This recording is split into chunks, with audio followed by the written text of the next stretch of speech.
Alright. So, unfortunately, I tried to set up a camera to actually get some reaction play and all of that. Alert. Enemy caution level rising. Cause is most likely concern over Unit 9S gaining access to tower. Out of my way! Oh, it went down, didn't it?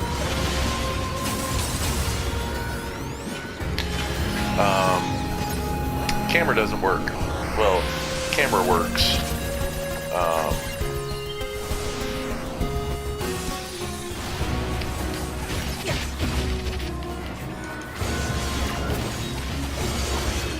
Camera works, it just... It won't stop coming! What's... Alert. Allied signal detected. Allies? Get it, A2. Oh! Wait, you? 9S, we've been expecting you. Huh? The two of us will take things from here. You need to open the door to the tower. Okay. That I can get behind. Devila? Obala? What are you doing here? Remember your promise? What are you talking about? Come on, 9S. Hack in while you can. None of this makes any sense! We'll explain everything once we're inside.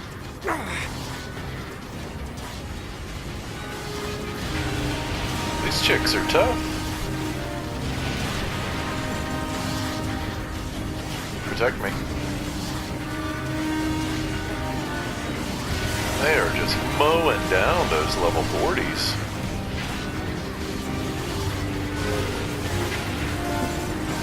But yeah, the camera doesn't do the picture-in-picture. I'll mess with some broadcasting, and if I can actually record it. We've got this, 9S. If I can record the broadcast, maybe I'll still try to mess with it, but honestly, probably not, because that just seems like too much of a hassle for something I really don't care about. I was just hoping to do it to kind of, you know, make it a little more enjoyable, make it a little more interesting in certain respects, but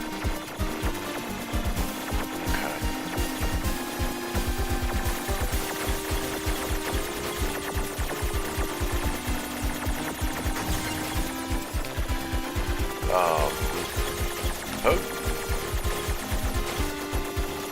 Hey, okay.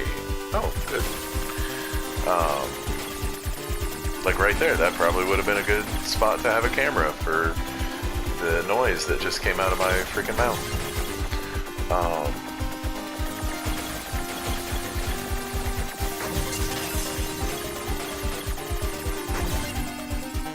And especially for these dumb cats, you know, it's always enjoyable getting them on screen. And What's this barrier? Analysis. It is part of a closed defensive system. Well, how do I break it down? Hypothesis. Unit 9S could permit the self-consciousness data to lose control. The resulting energy surge has an acceptable probability of temporarily paralyzing the barrier. That's almost as bad as not going in at all!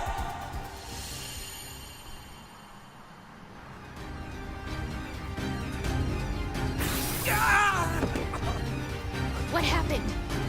It's the barrier. Hopola! No, don't! You can't do anything! The wall's got a self-closing Enough! algorithm! Devil and I, we have to atone for our sins no matter what! But if you do that, your circuits will... Devil! Right.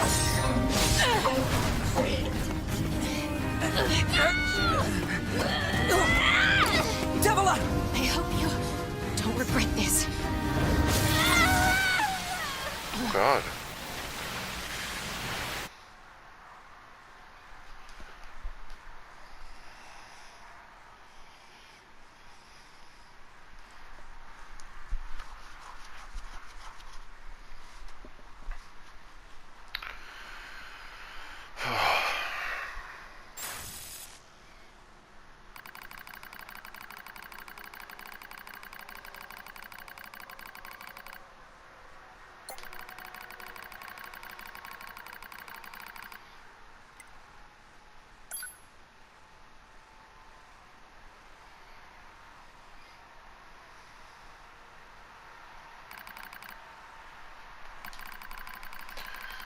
A dusty wind kisses my cheeks.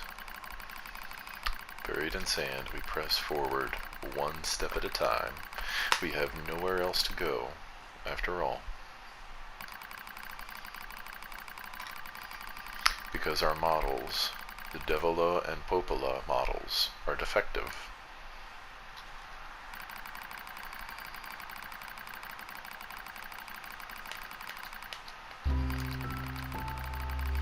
When first we woke, there were still people. They had flesh, egos, emotions, souls, and they issued us a single order. Function as observers of Project Gestalt. Gestalt or Gestalt. I'm not sure. Not sure how French to go with that. Devola and Popola definitely sound French. This is the sole mission of the twin Devola and Popola models. It is the only reason we exist at all. We were the latest model, though many companions shared our appearance. There was a sparkle in all of our eyes,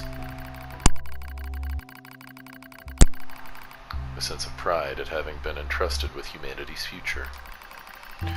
And yes, there was an anxiety as well. But we existed as a pair. We shared destiny's burden as a pair. And because of that, all hesitation was swept away. Each pair was given their own cities as observation areas. We were ordered to guide the replicants with our own hands. Replicants.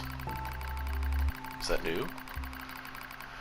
All for the sake of the promised time that would one day arrive.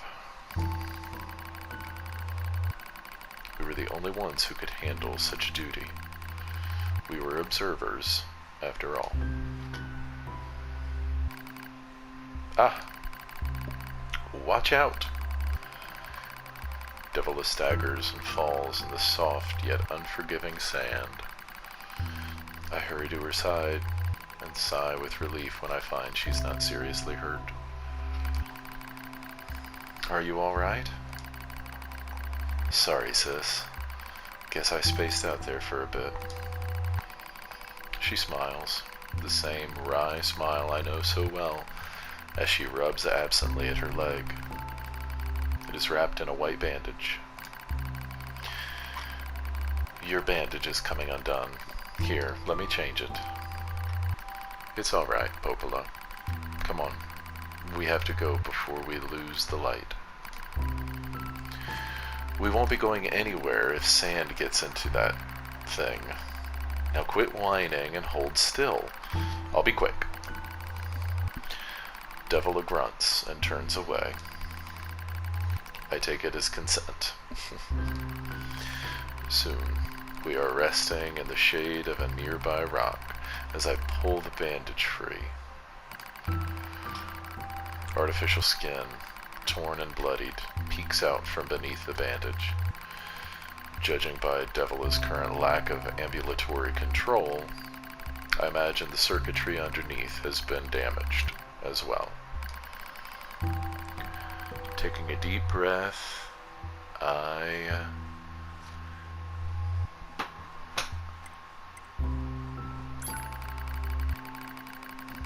As expected, wiring in the nerve circuitry has been damaged.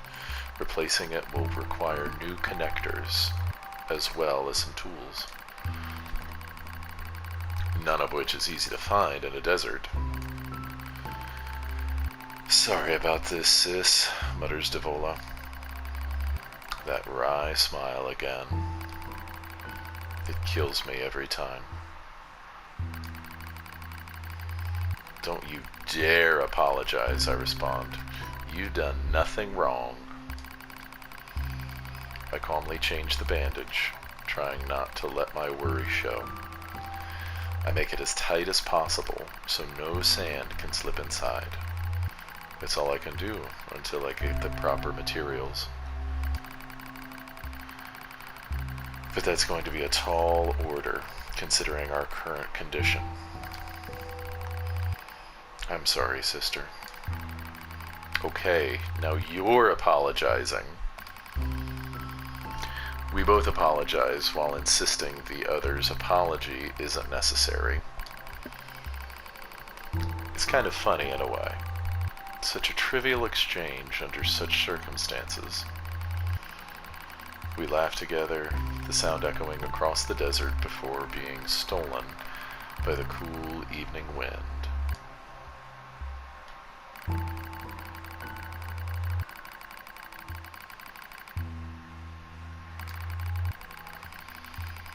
There has to be some way to prevent relapses.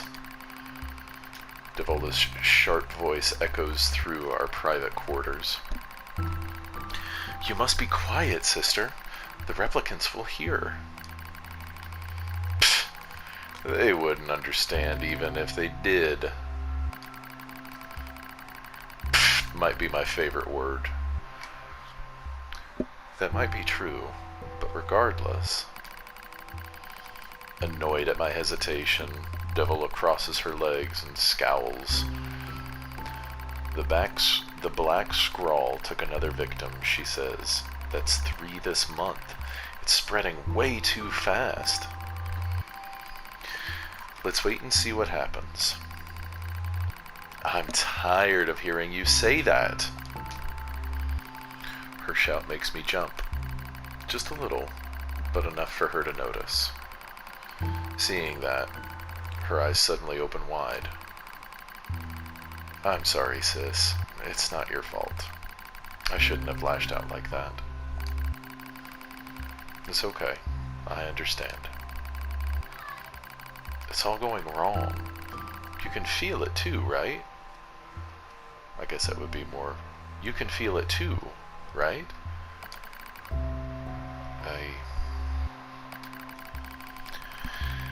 When I was first assigned to Project Gestalt, I was over the moon with pride. But now, my chest hurts just to think about it. If it were to fail... Before we knew it, the replicants had gained a sense of self, and the black scrawls started raging out of control. It moved fast. So fast. Like a wind. Popola and I would go to the observation room and act like it was all okay. We'd talk to the replicants as if we didn't have a care in the world. But at night, we'd just hold each other and share the horror of it all. I'm glad you were with me, murmurs Popola. I couldn't have handled being an observer all alone. We were able to endure because we had each other, I reply softly. Did the humans see this coming? Is that why they made a twin model? Were they really so clever? Were they really so cruel?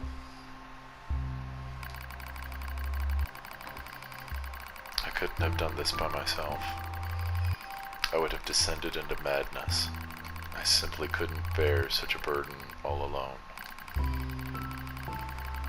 When I get the chance, I'm going to try contacting another city, she says. Maybe these abnormalities are a localized phenomenon. I pray that's the case, I reply.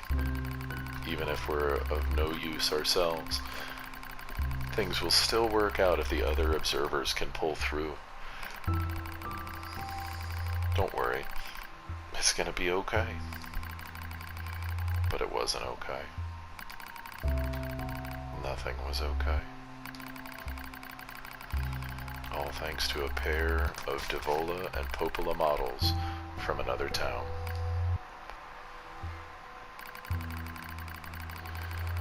The wind rubs my cheeks. Sand grazes my skin. It's grown cold out here. We walk with renewed purpose, hoping to make up for lost time. Devola loses her balance every now and then. It gets bad after a while. I slip myself under her arm so she won't fall again. Then we press on. Is your leg alright? Well, I doubt I'll be dancing anytime soon, but yeah, it's fine. She smiles as she says this, but I can tell she doesn't have much left, and yet she continues to smile, all so I won't worry. I remember when our resistance allies injured her leg. I was furious, beyond fury. I wanted to scream and cry and lose myself in it. But then she smiled, and all of that rage just drifted away. To think we have the same face, yet such different smiles. One day I realized how she reminded me of the martyrs I'd seen in old records. That was the day we decided to leave our town forever.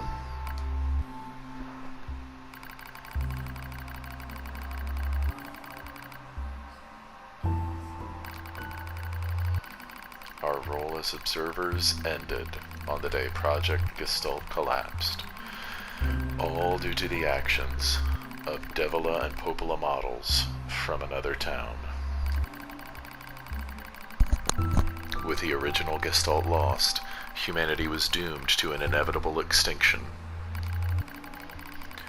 Knowing this, we gathered what remaining replicant data we could find and launched it to the surface of the moon.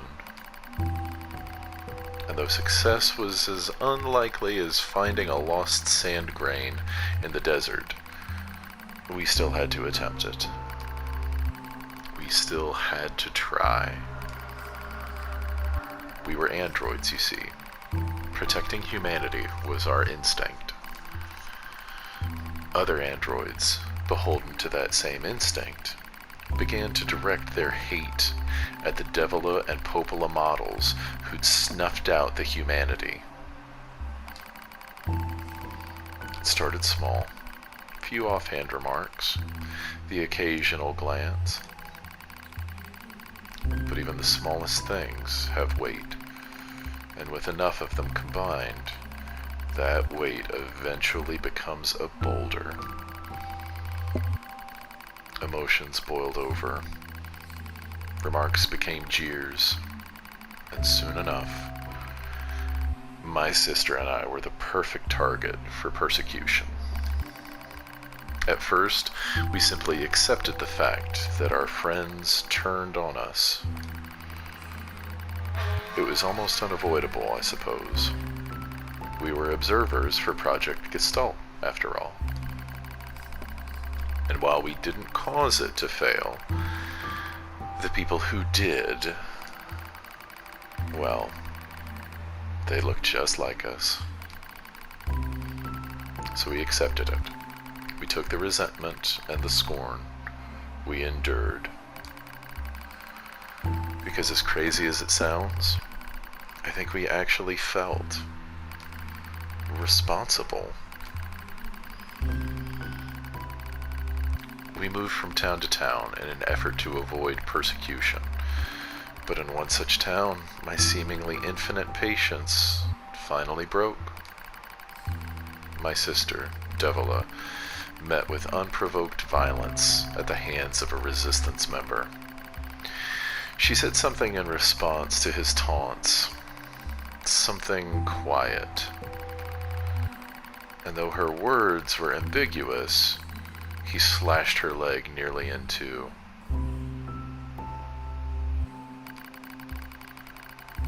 My vision narrowed. Everything went red. And then she smiled at me.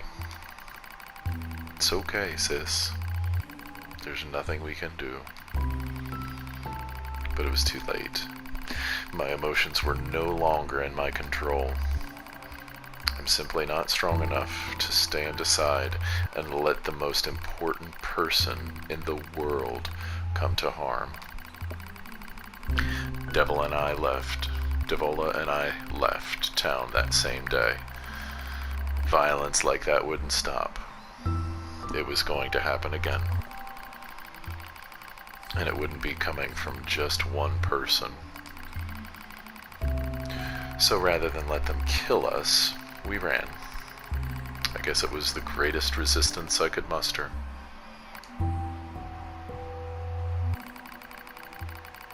We lose the sun as dark clouds gather overhead.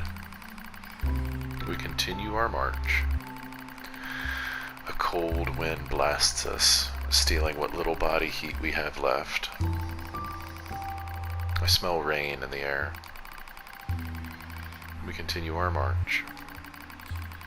Sometimes we hear animals howling in the distance. It makes us flinch every time. But we continue our march, because even this is better than suffering at the hands of our fellow androids. Why must we suffer this persecution? I know we're the same model as the androids who doomed humanity, so I understand that part. At least a little, anyway. But at the same time, we're not them. We're not the same.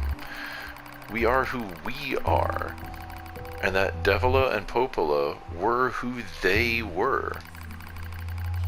That's how I felt when I saw Devola being hurt. I wanted to shout it at everyone. I wanted to scream. As far as I'm concerned, there's only one Devola. And for her, there's only me. No one can take that other's place.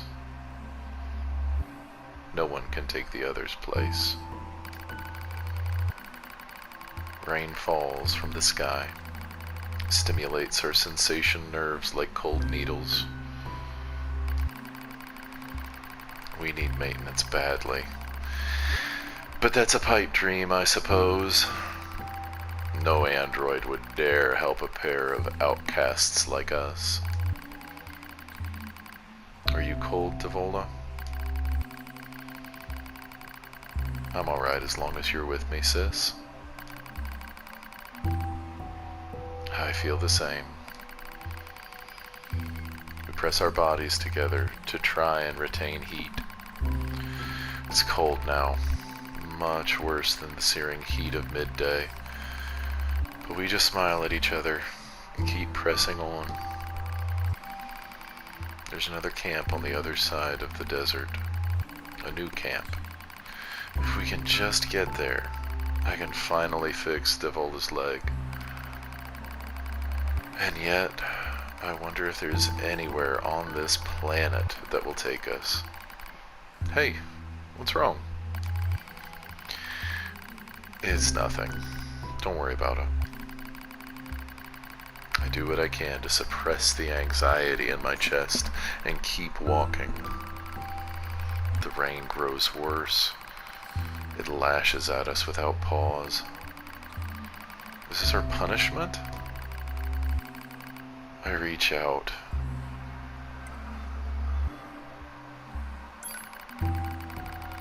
As long as we have bodies to support one another, as long as I have someone with whom to share my fate, then I will press on, no matter what happens to me. Because I won't ever stop protecting her. I won't stop. No one stops. For that is the fate we twin androids have been assigned.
Wow.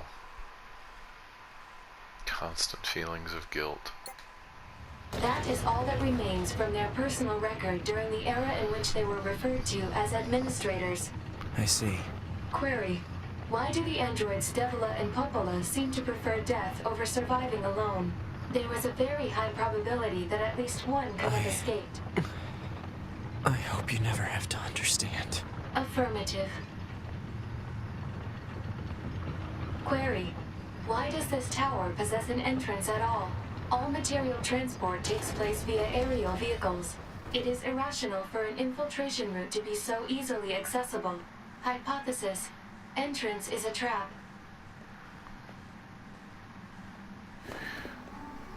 Well, I don't care. I just have to kill them all. I guess we will just find out and see what happens next time.